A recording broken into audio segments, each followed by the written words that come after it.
Hello जी, कैसे हैं आप सब लोग। तो आज की वीडियो बहुत ज़्यादा स्पेशल है, एटलीस्ट मेरे लिए बहुत ज़्यादा स्पेशल है क्योंकि रिसेंटली मैंने एक नई गाड़ी ख़रीदी है। और मैंने शायद ये किसी फास्ट एंड द फ्यूरियस वाली फिल्म में सुना था, या मेरा अपना बनाया हुआ डायलॉग है कि every man is a born mechanic. मुझे बहुत ज़्यादा पसंद है गाड़ियाँ, बहुत ज़्यादा मुझे फैसिनेशन है गाड़ियों से, और एक टेक्नोलॉजी से मुझे बहुत ज़्यादा फैसिनेशन है।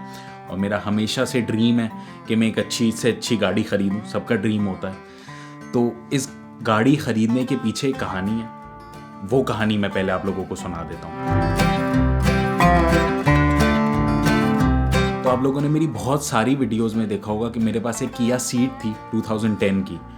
वो 1.6 लीटर डीजल थी, बहुत अच्छी गाड़ी थी और बहुत बड़ी गाड़ी थी मेरे लिए। मैं हालांकि मुझे इतनी ज़्यादा बड़ी गाड़ी की ज़रूरत नहीं थी, 5 सीटर कार एवरीथिंग उसमें था, मगर उसमें 2-3 मसले थे जो मुझे बिल्कुल भी पसंद नहीं आते थे। और मैंने सोच लिया था कि जब भी मैं कोई नई गाड़ी ख़रीदूँगा उसमें वो चीज़ें सॉल्व होंगी। नंबर 1, उसमें AC नहीं था। नंबर 2, उसमें ब्लूटूथ कनेक्टिविटी नहीं थी, मतलब मुझे एक सेपरेट डोंगल लगाना पड़ता था ब्लूटूथ से अपना फ़ोन कनेक्ट करने के लिए। उसके अलावा उसमें सारी चीज़ें थी मेरे ख़्याल में, और वो एक बहुत अच्छी गाड़ी थी, मुझे बहुत ज़्यादा पसंद थी। फ्यूल एवरेज बहुत अच्छा देती थी, उस पर मैं अभी आता हूँ। मगर मेरा गाड़ी चेंज करने का मकसद ये था कि जब भी मैं कोई नई गाड़ी लूँगा उसमें AC होगा, ब्लूटूथ कनेक्टिविटी होगी, वो इस गाड़ी से थोड़ी छोटी होगी और वो थोड़ी नई होगी इस गाड़ी से। ये 2010 की थी मेरे पास किया सीट, और फिर मैंने सोचा मैं एक और नई गाड़ी खरीदूंगा। इसके साथ साथ आप लोगों को मैं बताता चलूँ, अगर आप लोगों को नहीं पता, कि डीजल गाड़ियाँ पेट्रोल गाड़ियों से बहुत कम फ्यूल कंज्यूम करती हैं। मतलब अगर एक 1500 सीसी पेट्रोल वाली गाड़ी आपको 100 किलोमीटर चलने पे 7 लीटर पेट्रोल लेगी, तो एक डीजल कार शायद वो 4.8 या 5 लीटर पेट्रोल में आपको वही 100 किलोमीटर का ट्रैवल डिस्टेंस कवर करवा देगी। और डीजल 10 सेंट सस्ता होता है पेट्रोल से यूरोप के अंदर, मगर यूरोप में उसके थोड़े से ज़्यादा टैक्सेस होते हैं। I don't mind the taxes, क्योंकि मैं बहुत ज़्यादा गाड़ी चलाता हूँ और ट्रैवल करता हूँ उस पर, तो मैं कॉम्पनसेट कर लेता हूँ। मगर फिर भी जब डीजल 2.5 यूरोस पे पहुँच गया पर लीटर, तो मैंने बोला नहीं भाई, नहीं हो रहा है। और फिर मैंने डिसाइड करा कि मैं वो गाड़ी बेच के एक अच्छी गाड़ी ख़रीदूँगा जो थोड़ी और छोटी होगी और जो थोड़ा कम फ्यूल कंज्यूम करेगी। और मेरा एक ड्रीम है कि मैं इलेक्ट्रिक गाड़ी ख़रीदूँ, मगर इलेक्ट्रिक गाड़ी तक पहुँचने के लिए अभी तक मैं उस टेक्नोलॉजी को ट्रस्ट नहीं करता। तो मैंने सोचा मैं प्लग इन हाइब्रिड ले लेता हूँ। मगर प्लग इन हाइब्रिड वो गाड़ी होती है जो चार्ज भी होती है और पेट्रोल पे भी चलती है, मगर वो बहुत महंगी थी और वो यूज्ड भी बहुत ज़्यादा महंगी मिल रही थी। फिर मैंने सोचा नहीं, मैं हाइब्रिड गाड़ी ले लेता हूँ, मगर हाइब्रिड भी बहुत ज़्यादा महंगी थी और काफ़ी ज़्यादा उनकी बैटरीज़ में मसले आ रहे थे, क्योंकि वो पुरानी लोग बहुत ज़्यादा पैसों की बेच रहे थे। फिर मैंने सोचा कि मैं एक माइल्ड हाइब्रिड गाड़ी ले लेता हूँ।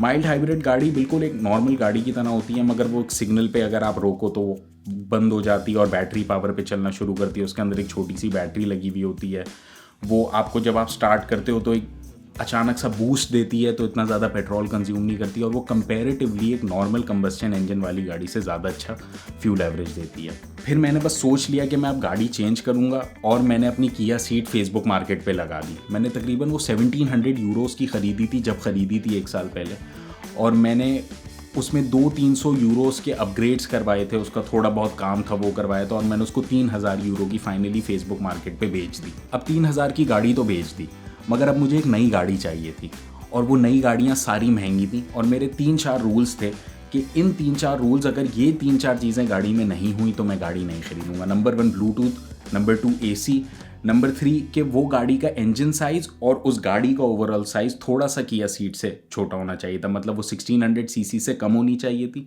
और थोड़ी और कॉम्पैक्ट होनी चाहिए थी for a better fuel average. उसमें कोई ना कोई हाइब्रिड टेक्नोलॉजी होनी चाहिए थी, मतलब वो माइल्ड हाइब्रिड हो, प्लग इन हाइब्रिड हो, कोई भी हाइब्रिड हो, मगर वो कोई ना कोई हाइब्रिड होनी चाहिए थी कि वो इतना ज़्यादा फ्यूल कंज्यूम ना करे। मेरा मेन, आप लोग देख रहे हैं कि पूरा सर्कल फ्यूल एवरेज पे था, क्योंकि मैं इतना ज़्यादा पेट्रोल डलवाना नहीं चाहता था अपनी गाड़ी में। और लास्टली मेरा एक ये पॉइंट था कि वो मेरी 2010 वाली गाड़ी से थोड़ी नई होनी चाहिए थी।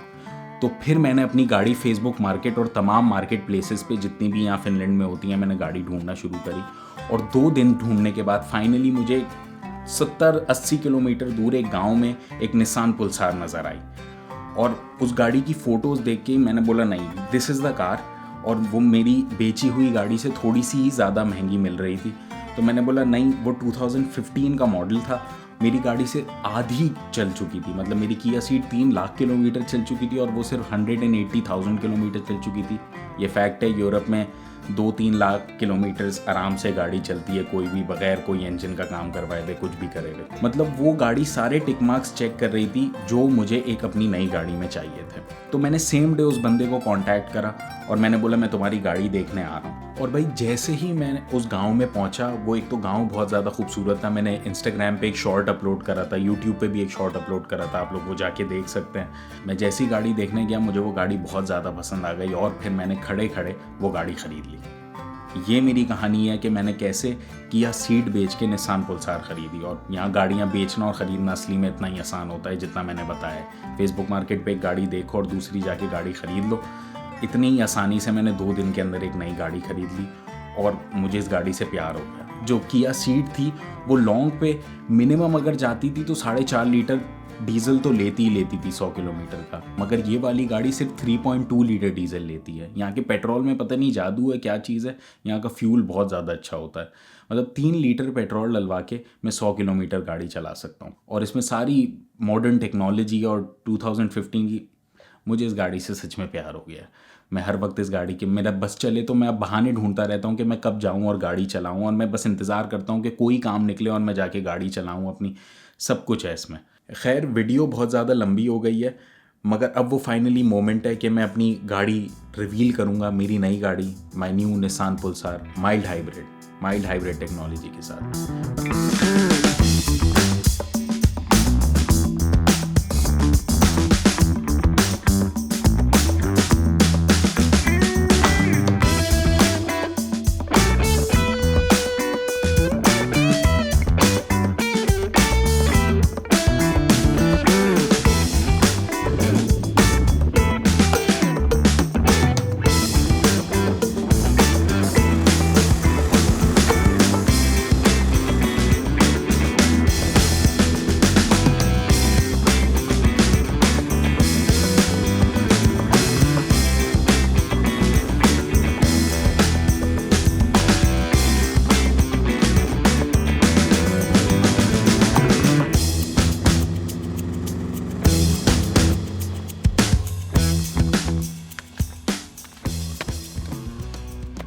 ओके भाई, तो ये है मेरी नई गाड़ी निसान पल्सार, इसका नाम है पल्सार, यूरोप में पल्सार ही कहते हैं।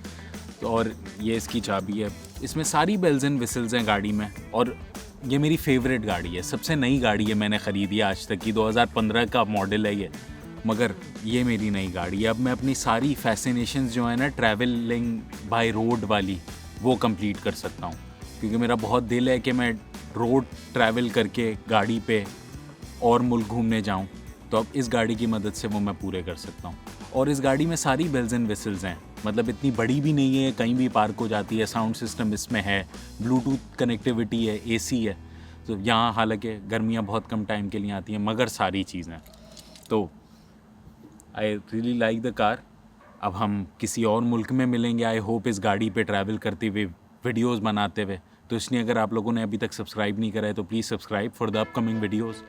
तो पर आई सपोज़ आज के लिए इतना ही, फिर कल मिलते हैं ना। Peace out.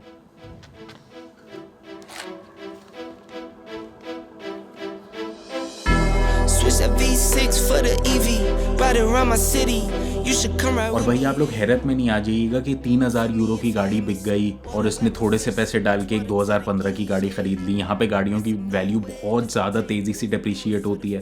ये पाकिस्तान की तरह प्राइस बॉन्ड लेने की तरह नहीं होता कि आपने 10 लाख रुपए की गाड़ी ख़रीदी और 6 महीने चलाने के बाद वो 12 लाख रुपए की बेच दी। यहाँ एक दफ़ा गाड़ी शोरूम से निकली और उसकी वैल्यू उसी टाइम नीचे होना शुरू हो जाती है। इसलिए यहाँ यूज्ड गाड़ियाँ बहुत ज़्यादा सस्ती मिलती हैं।